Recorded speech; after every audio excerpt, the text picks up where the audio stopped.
This is Matthew Cratter from Trade University, and today I want to talk about the continuing bank run that we're seeing in the U.S. And it's now hit a very, very important Silicon Valley institution called Silicon Valley Bank.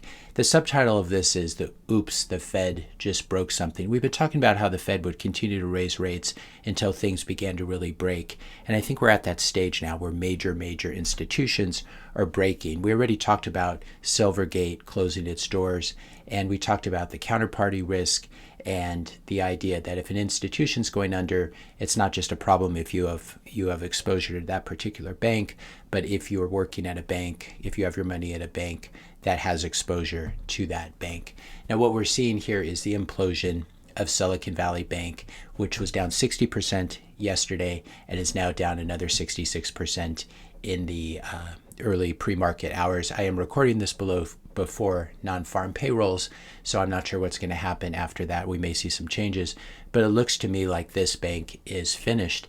And this is hard to believe. I lived in Silicon Valley for 30 years or so. I knew many people who worked here, and this is definitely one of the most important institutions, and to see it blow up overnight is incredibly shocking. So we're going to be talking about that. I'll link to their homepage so you can see how they offer proactive guidance for the long run. Unfortunately, it looks like they did not build their bank for the long run.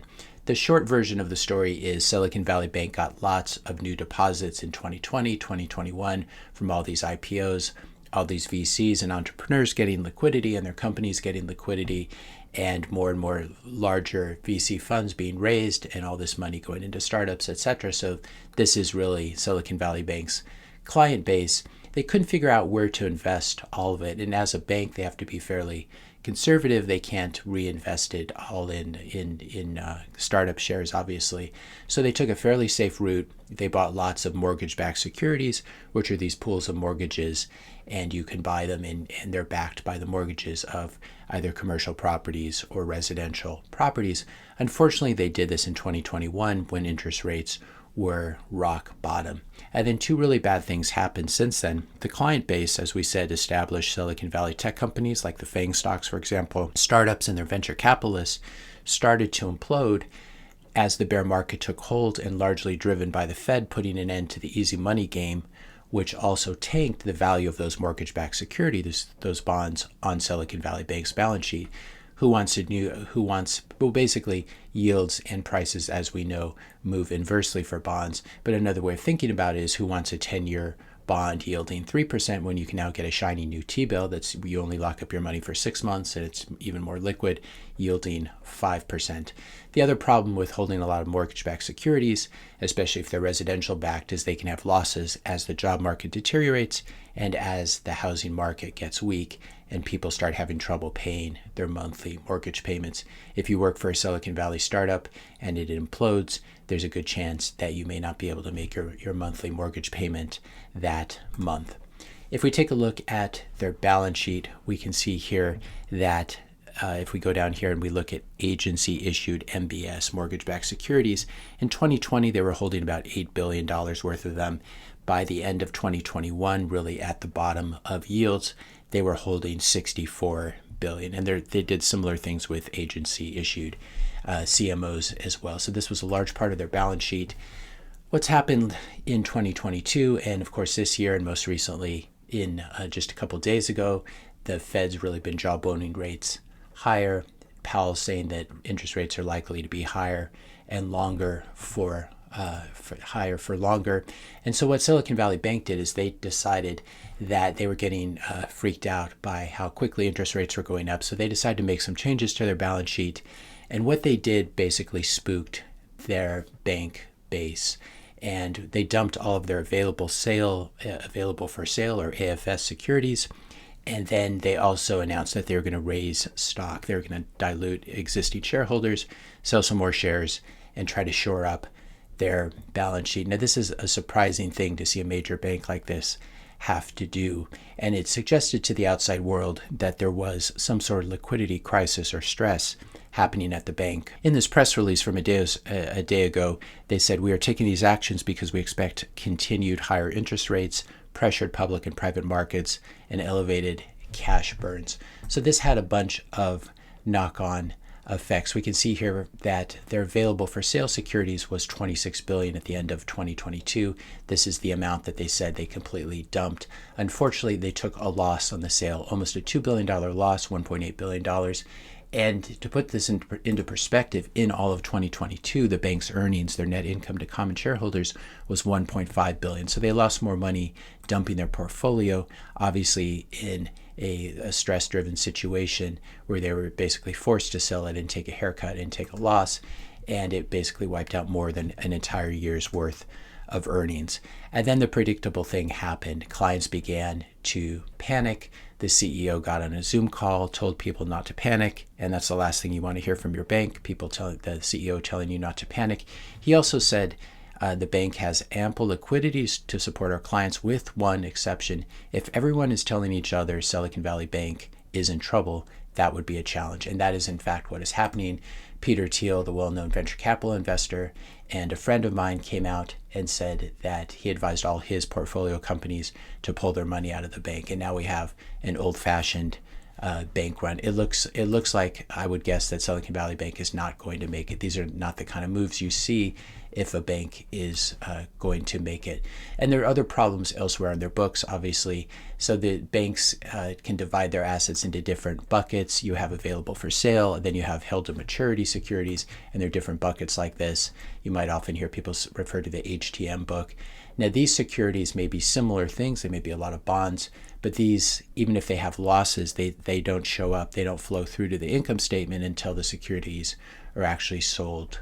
And if they mature, they probably mature at par, so it may not flow through even then. But you can be sure that if they had massive losses on their available for sale portfolio, they also had massive losses in their held to maturity book, as do most banks now in the U.S.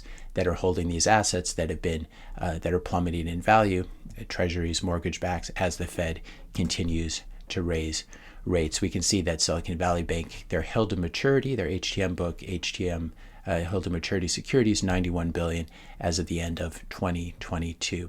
And so if these are as impaired as the other ones are, as the available for sale securities were, we can be sure that they're having a problem. They theoretically have enough money to pay out most of the depositors, but not if everyone rushes for the exits at the same time. And this is the problem with fractional reserve banking. This is one reason that we Bitcoin. Now, there are many questions whether this is a crypto-driven thing. We did talk about Silvergate closing its doors and imploding. This is basically the second bank run we've had in just a couple weeks. I'm not sure that this is directly driven by crypto. There's obviously some crypto and DeFi stuff. A16Z, for example, in Silicon Valley. There are a lot of these once respected Silicon Valley venture capitalists who have now played the shitcoin game and gotten into the shitcoin game.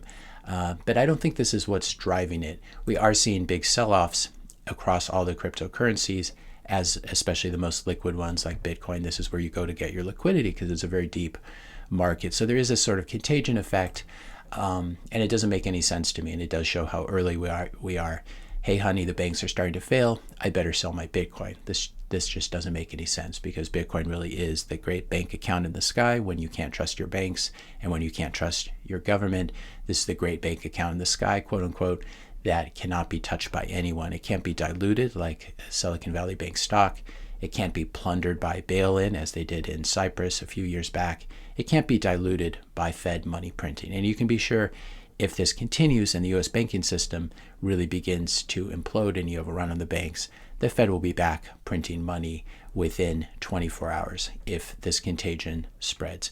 As I said, fractional reserve banking really is the dumbest invention of all, but I do have some sympathy for these banks getting all these deposits and the Fed manipulating our money and the banks not knowing where to put the money. That being said, it's a private enterprise, and it deserves to fail if they make bad decisions. The other things that may be driving the sell-off in Bitcoin and cryptocurrencies is the Biden administration proposing a 30% tax on electricity used basically for Bitcoin mining, since it's the only real proof of work cryptocurrency or crypto asset left. This is obviously a completely misguided proposal. I don't think anything's going to happen with it.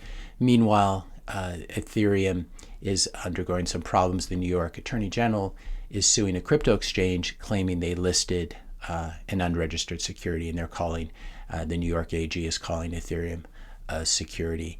And they basically pointed out the same stuff that I've been pointing out for many years, that you have the Ethereum Foundation and Vitalik and these people driving development, etc. Meanwhile, we'll continue to keep an eye on the banking sector. Here's XLF, which you can watch.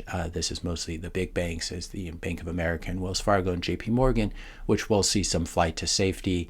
If you're pulling out of Silicon Valley Bank, you have to, unless you're going to put in Bitcoin or something, you do have to keep it in a bank somewhere. So you'll go to one of these mega monopoly banks. But we are seeing a lot more pressure on the regional banks. This is the KRE, the S&P Regional Banking ETF. This is one you can keep an eye on, and it really imploded yesterday. Terrible, terrible looking chart.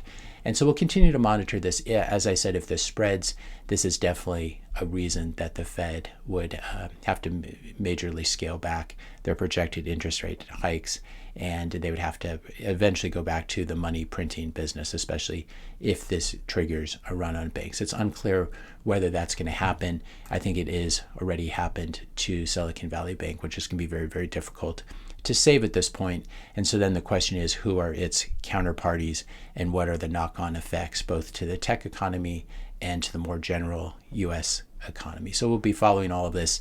There's almost too much to cover here, and we'll be covering as well what happens with non-farm payroll, if that drives rates in one direction or another. If you found this video helpful, be sure to hit that subscribe and like button. Hit the notification bell if you want to be notified when I publish my next video, and let me know your questions and comments in the comments section below. Thanks a lot for watching, and I'll see you in the next video.